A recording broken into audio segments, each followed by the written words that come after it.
Hello, Simon. Welcome back to the show. Hi, guys. Hello, Simon. And Simon has actually. Did you write the headline, or has this been? I did write the headline that time. Yeah. Potentially the best headline I've seen in a very long time. Simon Wilson, the 2023 election is a choice between the best government yet and the worst. Hey, we could do Jeremy Clarkson voices today. And the worst in the world. In the world. And Simon, your article is available behind the paywall at NZ Herald, and also in the physical NZ Herald if people want to read the whole things for themselves. That's right. You can buy an individual newspaper, and do you remember the old days? You can still do that. Madness. A bit before my time, but I remember my parents always used to get the Star in Auckland. The Star on in Auckland, Chewy, they had the Herald in the morning and the Star every day. The Star in the afternoon would come to your inbox. Not inbox. Every day. An inbox in the old days, Chewy, was called a mailbox. That was what they were called in the old days. You've lost me. Yeah.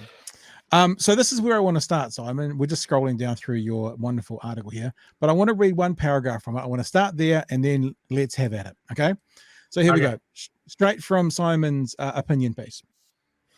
You're talking a bit about the anti-Jacinda clamour, and so you say this. Besides, despite all the anti-Jacinda clamour, there's something far more important about this election. We face a choice between what could be the most progressive government in our lifetimes or the most reactionary. To put it another way, the best government yet or the worst. You can decide which is which. And I just really would like to start there, Simon, and say to you very calmly, what the hell do you mean by that? So there have been some people today who have thought that I was talking about the current government as being, suggesting that I think it's the best government. That's not what I'm saying. What I'm saying is that this election we're going to have this year will be an election fought between two parties who are aligned on the centre-left, that's the Labour Party and the Greens, and two on the right, centre-right, which is National and ACT. There are other parties in contention, obviously Te Pāti Māori, but they've declared pretty clearly that they're not happy about going into an actual government with either side, and New Zealand First has said much the same. So you've got a centre-left bloc and a centre-right bloc, and the fascinating thing about this election this year is that, we're not going to have a majority government formed by one party as we've got at the moment. That's an aberration. That won't continue. We're going to have a government that will very likely be either Labour and the Greens or National and ACT. And the extraordinary thing now for New Zealand is that in ACT and the Greens, we have two parties which have continued to poll strongly, right through the last term. They've built their strength, both of them, stronger now than they were in the last election. And both of those parties have pretty clear values. It's likely that they're going to roll out the kinds of policies we've been hearing from them. They're not going to shock us with a new turn of direction or anything. And what it means is that if we have a government that is Labour-led but has Greens in cabinet and a coherent and central part of the government, there will be a range of policies that we haven't yet seen being implemented in this country, progressive policies, a wealth tax perhaps, an expectation that we're going to move properly faster and more decisively on climate change. A redistribution of wealth to the poor. Those sorts of issues. That's on one side. And on the other side, ACT has made it very clear that they're going to be super tough on crime. We're going to see a return of three strikes. We're going to see a really punitive approach there. We're going to see an attack on the idea that we should have a high-wage economy. We're going to see an attack on a range of the measures that have been introduced cautiously by this current Labour government, to introduce more equity into economic relations. And we're also going to see a real freeing up of regulations, much more of a laissez-faire government, much more of a sense of, okay, it's a jungle out there, guys, go for it. And that's a much more reactionary approach than we have seen from any government, I think, for some time. So we've got a real choice there, and the choice isn't defined by Labour or National, it's defined by their partners. And that makes this election a very significant election, in my view, in our times.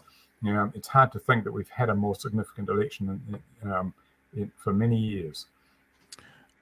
You said in the article as well, I'm paraphrasing badly here, but like ACT's never been in a position where they have had enough MPs in, or enough sort of presence to demand everything. This one may be different. If that is, are we going to see, like it seems that National recently has drifted towards the right with some of their language around boot camps and that kind of stuff. Is this something that, I mean, I guess I can't really ask you that. Would it be better or worse for the country? How do you just see that? How do you see National having more of how would you see ACT as having more of an input into a national-led government through policy and stuff? How would you see that working out for the country? So if you remember all the way back to 2008 when John Key became the Prime Minister, he formed a coalition government. National didn't have a majority on its own, so it was a minority government, but he formed a coalition government with the Māori Party and with ACT. And it meant that actually he could have just chosen ACT, or he could have just chosen the Māori Party, but he chose both. And what that gave him was the ability to go, okay, we're the National Party. We're going to go with ACT sometimes, and we're going to go with the Māori Party sometimes. And the two of them weren't natural bedfellows at all. But it meant that National kind of steered a course between the two. It was very clever politics. We're unlikely to see that happening this time. It's much more likely we're going to see National and ACT together, and that will give David Seymour and the ACT Party a lot more straightforward strength, a lot more ability to go, this is how we need to see it happening. I think that's one of David Seymour's biggest magic tricks that he's managed to pull off, is getting all of those extra MPs in and keeping them completely silent. Like we haven't heard anything from It's amazing, isn't it? And considering some of the views that they had going into the last election, I think that was a must. I would have loved to have been a fly on the wall of like, okay, so you can come into Parliament, but just shut up. Just don't say anything to anyone. So ever. What Seymour did in the last election was that he cleaned out the traditional ACT list. There were a number of people there who had usually been fairly high ranked. They were all gone. He brought in people who were going to strengthen ACT in the rural community, people like Nicole McKee from the gun lobby, and in other ways he created a caucus that was going to be dependent on him, and that he was going to be able to rule effectively, and he's been extraordinarily good at that. I mean, it's been a masterclass in party discipline, if you like. The problem with it is, for him, I imagine, is that when he sits down, if National and ACT win this election and they sit down into coalition negotiations, who's he got that he wants to put up for cabinet? He's got himself, he's got Brooklyn Veldon. That's it, because none of the others, we haven't heard anything from any of the others. They haven't appeared to have gained the experience necessary. So that's what's happened on that side.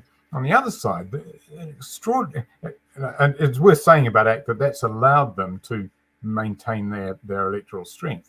On the other side, we've seen this extraordinary thing that there was an attack on James Shaw and the leadership of the Greens by a group of people in the Green Party, and they had to go through a whole process of, James Shaw was knocked off the leadership and he had to reapply, and a whole lot of other people went, oh, do I want to be leader? And then they went, no, actually, I don't.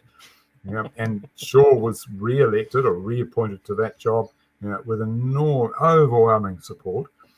And in the process, you've got to assume that the party was pretty considerably strengthened by that, because there was a whole grassroots up movement around the country where they went, what's going wrong? Do we need to sort this out? And they did. And the fascinating thing about the Greens is that while a whole lot of people in the media and commentators love to say the Greens are in a mess and they're all over the place and don't know what they're doing and they aren't delivering. Well, they haven't been in government. It's been a majority Labour government, so they haven't been able to deliver in the way they wanted to anyway. But they have retained their strength. They are still polling over 10%.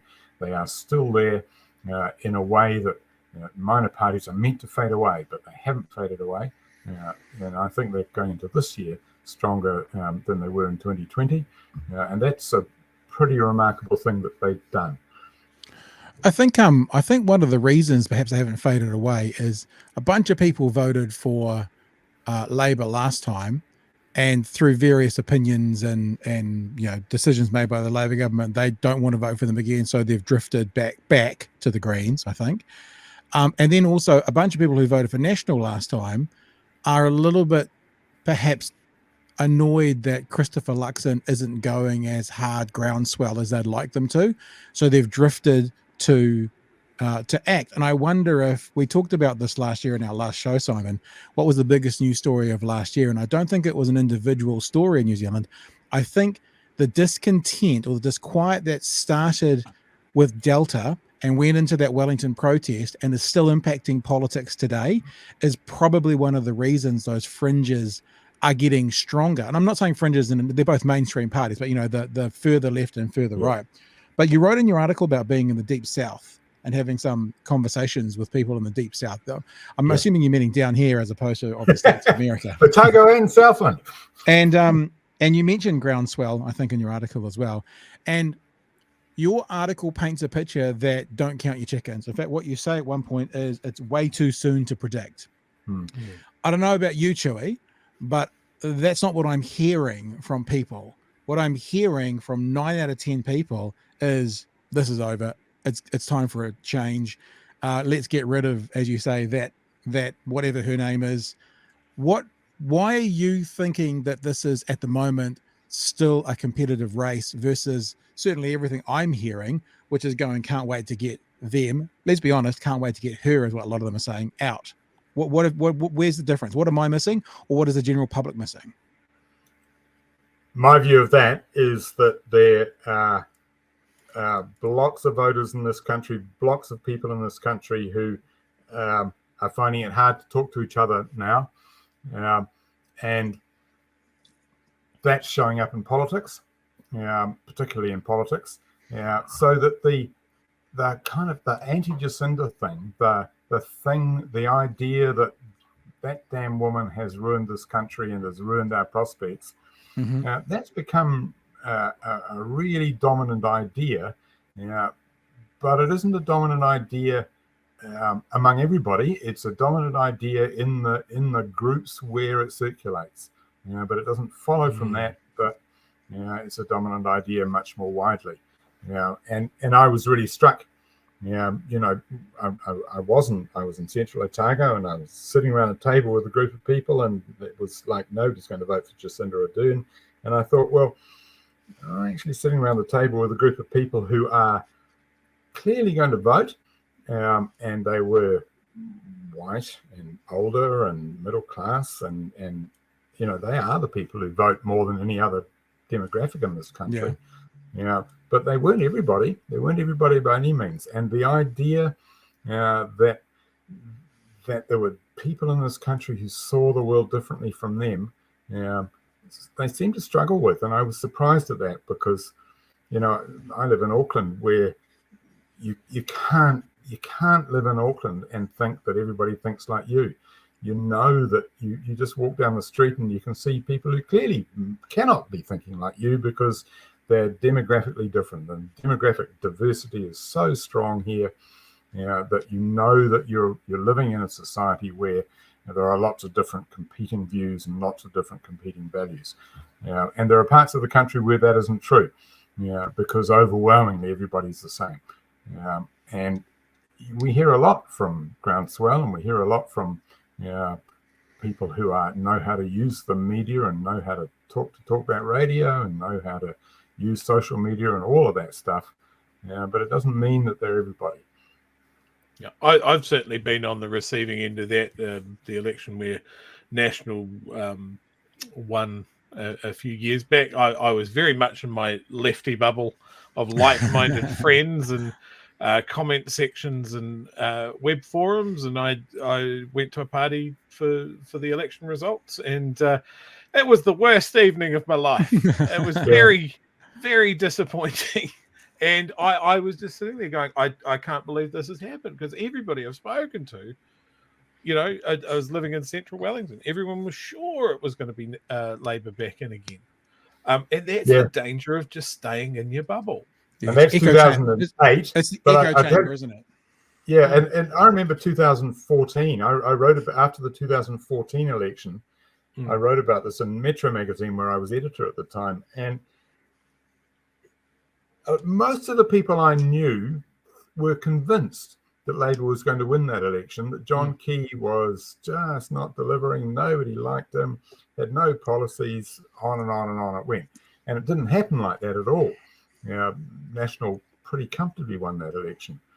And there was a real reckoning on the centre-left of what did we get so wrong? And you know, it shouldn't have been hard for people to recognise that just because the people they were talking to thought one thing, it didn't mean that there weren't a whole lot of others thinking differently. And that's the thing we've got to know, we've got to understand about politics, that whatever group you're in, it's not the only group. And the thing that's different, I think that's different now in this election, is that politics is much more volatile. We know from our experience of the last 3 years since COVID that between now and the election, there will be some big issues, and they might be global, they might be local, they might be something that happens on the West Coast or in Auckland or whatever, and they will change things. We know that they'll have a really big influence. So, you know, if you looked at last year, you would have gone, well, Three Waters is going to be one of the dominant issues in the election. Will it be next year? The legislation's passed, you know, it might all be over. Three Waters might not be an issue anymore. Something else is going to come up that's going to be really important. I spoke to Shane Jones over the summer holiday period when I was doing some work for Today FM, because he wrote a piece that basically said, what's in your wallet? That's it. That's going to be what decides this year, what's in your wallet, economical issues, to which I posed a question doing talkback.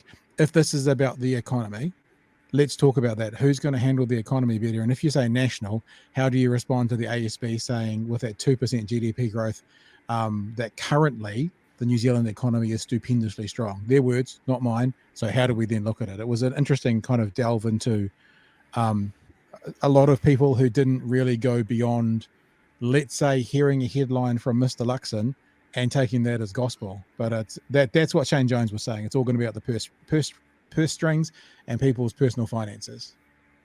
Oh, absolutely. It kind of goes back to what we were saying last night, is it'll be what people are paying in the supermarkets. It'll be how their KiwiSaver's going. It'll be how much their rents and mortgage payments have gone up. And rightly or wrongly, people will go, it's the government's fault. Yeah, it's true and it's not true, I think. I mean, economic issues always trump other issues, yes. But immediate crises also trump other things. The thing that dominates the headlines becomes important too.